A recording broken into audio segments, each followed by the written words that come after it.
ನಮಸ್ಕಾರ ಅಣ್ಣ. ನಮಸ್ಕಾರ ಅಣ್ಣ. ಅಣ್ಣ ನಿಮ್ಮ ಹೆಸರು? ನಮ್ಮ ಹೆಸರು ಸಂದೀಪ ಡಿ.ಕೆ ಅಂತೇಳಿ. ಸಂದೀಪ ಡಿ.ಕೆ. ಯಾವ ಊರಣ್ಣ ನಿಮ್ಮದು? ನಮ್ಮದು ವೆಂಕಟಾಪುರ ಮೊಳಕಾಲ್ಮೂರು ತಾಲೂಕು, ಚಿತ್ರದುರ್ಗ ಡಿಸ್ಟಿಕ್. ಓಕೆ.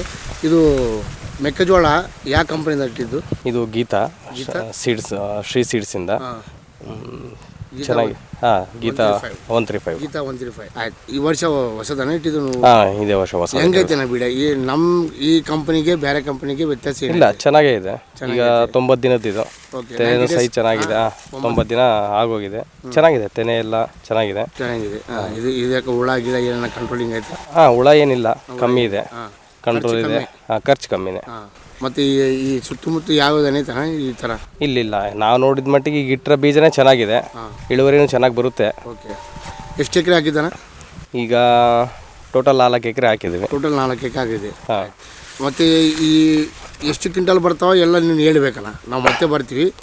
ಈಗ ಎಷ್ಟು ಕ್ವಿಂಟಲ್ ಬರ್ತಾವ ನೀನು ಹೇಳ್ಬೇಕು. ಈಗ ಈ ಬೆಳೆ ನೋಡಿ ನೀನು ನೋಡಿದ್ದಿ, ಈ ಬೆಳೆ ಎಷ್ಟು ಕ್ವಿಂಟಲ್, ಈ 1 ಎಕರೆಗೆ ಎಷ್ಟು ಕ್ವಿಂಟಲ್ ಬರ್ಬೋದು ಅಂತ ನಾವು ನಿಮಗೆ ಕ್ವಶನ್ ಆಗ್ತಾ ಇದೆ. ಇವಾಗ ಇದು ಇರೋ ತೆನೆ ನೋಡಿದ್ರೆ 40ರಿಂದ 45 ಬರಬೇಕು.